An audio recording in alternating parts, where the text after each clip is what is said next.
অবশেষে মুদি চাচা বাড়ি যাওয়ার ঘন্টা তাহলে পড়ে গেল, কিছু বলবেন?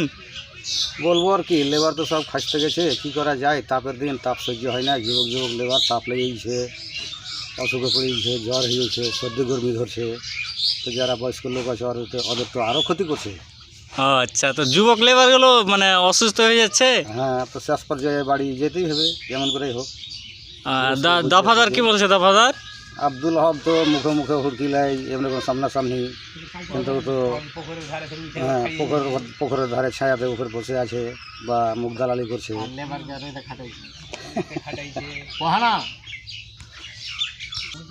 এই তো আমাদের লেবার, এই তো খাস্তা নামে হয়ে গেছে, এখন বাতাস করছে, কিছু করার নেই। হ্যাঁ, দফাদার সাহেব এখন কোথায় আছে কিছু বলতে পারবেন? দফাদার সাহেব আছে এখন জরুয়া হানিপের ইয়াতে গাড়াতে। আচ্ছা, ওখানে কি করছে? রোদে খাটাইছে। রোদে খাটাইছে লেবারকে? তাহলে লেবারকে রোদে খাটাইছে, জরুয়া যায় শুকাতে উঠেছে।